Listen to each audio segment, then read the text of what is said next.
Zülqərneyn kimdir? Səyahəti nə idi? Necə səyahət etdi? Bu niyə əhəmiyyətlidir? İslamda son 1400 il ərzində açılmamış sirlərdən biri də Kəhf surəsində adı çəkilən iki xarakterin, Zülqərneyn və Xızırın kimliyi və onların inanılmaz səyahətinin mahiyyəti olub. Həm Zülqərneyn, həm də Xızır ərəb dilində bir şəxsi təsvir etmək üçün istifadə olunan sifətlərdir. Zülqərneyn iki buynuzlu, Xızır isə yaşıl olan deməkdir. Bir çoxları bu iki şəxsin kimliyi ilə bağlı uzun müddət fərziyyələr irəli sürüblər. Bəziləri Zülqərneynin Makedoniyalı İskəndər, bəziləri Böyük Kir olduğunu, Xızırın isə Əlyəsə və ya Müqəddəs Georgi olduğunu iddia ediblər. Yerdən kənar, həyat haqqında elm bizə öz reallığımızı daha geniş, universal şəkildə anlamağa kömək edir. Bu mövzu ilə bağlı İmam Əhməd Əl-Həsən əleyhissalamdan cavablar almağa çalışdım və açıqladığı şeylər çox valeh edici və təməl qoyucu şeylər idi. Zülqərneyn kimdir? Səyahəti nə idi? Necə səyahət etdi? Bu niyə əhəmiyyətlidir?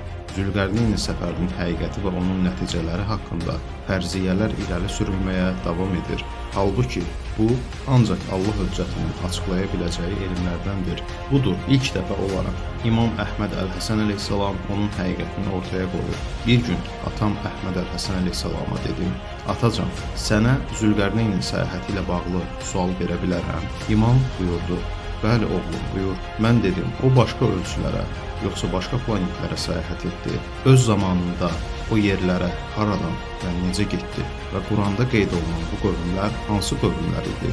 İmam buyurdu: "Oğlum, bu yer üzündə baş vermədi." Mən dedim: "Onda başqa planetdə olub?" İmam buyurdu: "Bu qövmlər yer üzündə deyildilər. O başqa bir planet idi.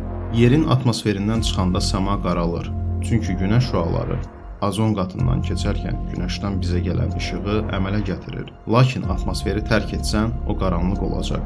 Qaranlığın mənası budur. O əldə etdiyi ilahi vasitələrlə səyahət etdi.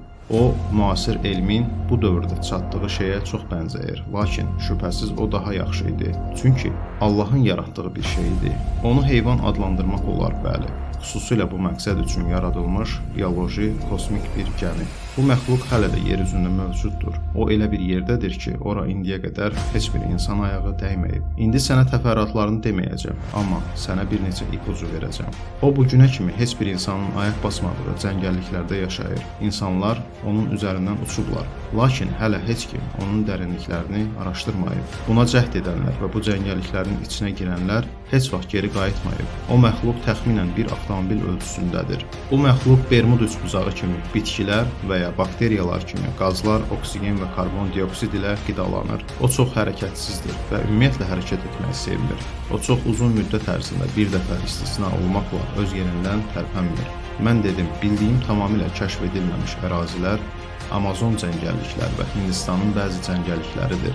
İmam əleyhissalam buyurdu, o təxminən o bölgələrdən birindədir. Zülqərneyn kimdir?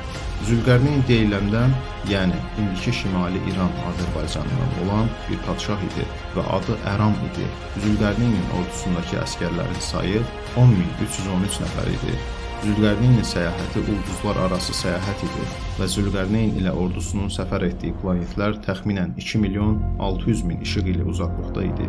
Günəşin batdığı yerə gəlib çatdıqda onu qara palçıqlı bir çeşmədə batan gördü və onun yanında bir qövmə rast gəldi deyən ayənin mənası budur ki, batan şey yer üzündəki insanların günəş hesab etdiyi şeyə bənzər bir şey idi. Ona görə də Quran onu günəş adlandırdı. O, insanların rəng anlayışına görə yaşıl işıq yayan bir sütun idi.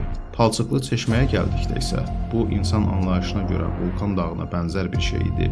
Günəşin batdığı yerdə olan qövmə gəldikdə isə bu qövmü təsvir etmək olduqca çətindir. Çünki planetimizdə onlara bənzəyən heç bir məxluq yoxdur. Zülqərneynin günəş çıxanda rastlaşdığı məxluqlara gəldikdə, onların başları piranyaların başlarına bənzəyirdi və bədənləri bir-birindən fərqlənirdi. Zülqərneyn onların dilində səlis danışa bilirdi. Onlar da bizim dilimizdə səlis danışırdılar. Mən dedim, atacan, kimsə yenidən Zülqərneynin etdiyi kimi edəcək, rəvayətlərdə deyildiyi kimi sən onun getdiyi yollardan göylərin və yerin yollarında səyahət edəcəksən. İmam əleyhissalam buyurdu, həmd aləmlərin Rəbbi olan Allaha məxsusdur.